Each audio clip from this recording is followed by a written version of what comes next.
Okay guys, we're just going to make a quick video on this setup of this Ohmeda Modulus machine. Obviously this has been our desk here in the GI lab in our GI lab 1 for lots of years, and just kind of a backup anesthesia machine for the ORs. I'll also use it once in a while if I intubate somebody in here and just need to continue a procedure.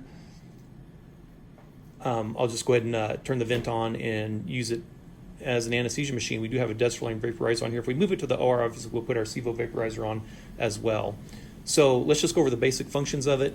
We'll go over just how to bag somebody. We'll go over how to set the vent up and then adjust the ventilator settings. It's pretty basic, but just knowing where things are is the important thing here, where to find things. All right. So basically, as far as setup goes, super basic machine. All we're going to do is, if you can get down here, we can see the knob. You're going to want to turn it's off right here. There's 2 clicks, one's electrical, one's pneumatic. Just go ahead and flip it all the way to pneumatic. If you just switch it to electrical, it just powers on the electronics. You won't be able to turn your oxygen on if you just switch it to electrical. So do always just go ahead and do 2 clicks down, switch it to pneumatic. Okay, that'll allow you to run your gases and titrate your gases. Okay, so if I'm just going to intubate somebody and I want to bag them, your gas analyzer line, obviously you'll hook up here. I'm going to leave it off right now, and we'll just leave this cap on. Then come up here close to Aaron, so you can see right on the top here. This is just your selector switch, whether you're bagging or this is the bellows, obviously, if you want to put them on the vent. So if you're just bagging somebody, leave it on that. You don't really have to do anything with this right now. This is your APL. If you can come around this side to see this side right here, you can see counterclockwise is open. If you want to increase your pressure, you turn it clockwise and that'll increase the pressure on the circuit. So let's go ahead and flood a little oxygen in here.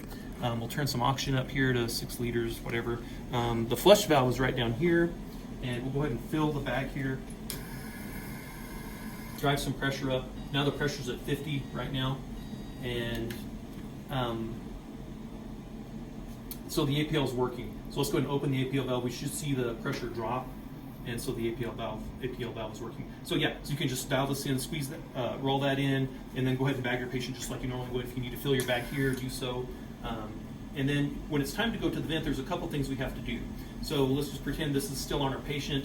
I'm going to take this off and then pretend that this is our patient lung right here, okay? And we're just going to hang that right there. A couple things you need to do. First, go ahead and switch this over to the bellows here. And then the second thing is, this is the ventilator unit right here. Go ahead and power it on right here. Now, it'll go ahead and start delivering your rate and your minute ventilation that you have dialed in here. We'll talk about that in a minute. The other monitor you want to click on is this, which is your volume monitor. This is expired volume. This is pretty much the only thing this machine measures besides your oxygen concentration. This sensor is right here. So this is your expired limb here, and this flow sensor right here will tell you what your tidal volume is here.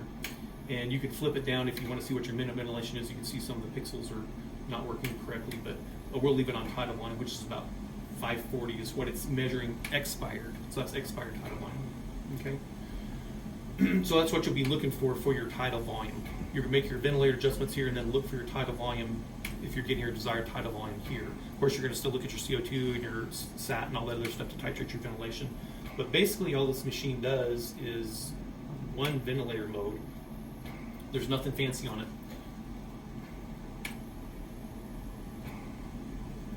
So it is ventilating. As far as adjusting the machine goes, there's no tidal volume setting on this. All you have is your rate and your minute volume. Or this is minute ventilation on our other anesthesia machines on our Estivas, designated as this right here, minute ventilation, okay? They're calling it minute volume here, but it's the same thing. But basically, you have to sort of reverse calculate your tidal volume with your minute ventilation and your respiratory rate. So here's the formula. Your respiratory rate, of course, times your tidal volume equals your minute ventilation. So all this machine is giving you, or allows you to titrate, is your minute ventilation and your respiratory rate, okay? So if it's set for 5,000 right now, okay, so 5 liters a minute, which is 5,000 mils, right? And we have a rate of 10 dialed in, then 5,000 divided by 10 will leave 500 as a tidal volume. And obviously this isn't a lung, this isn't super accurate. You're still going to titrate this to get the result that you want in your endpoints of ventilation. But that's basically how we get the number. So in other words, if we dial this down to 4,000, and we divide that by rate of 10, that should give us a tidal volume of 400. Did I say that correctly? Okay. And then same with 3,000. If you dial this down to 3,000 and you have a rate of 10, that should give you a tidal volume of 300. So Glenn was just in here a few minutes ago. I said, well, if you're going to intubate me, what would you put me on initially just to start out? He said, I'd put you on a rate of like 12 and he said a tidal volume of 550 just to start with. So we can calculate what we're going to set this knob to here by doing that. If you just say, okay, I'm going to put Eric on a rate of 12, and we're going to give him a tidal volume of 500 just to start, or 550 just to start with, that's a minute ventilation of 6,600. Rate times tidal volume is minute ventilation. So is that coming out okay? Yeah. And then so we just set this up to like 6, right about there, the rate of 12, and that would be the good starting point, okay?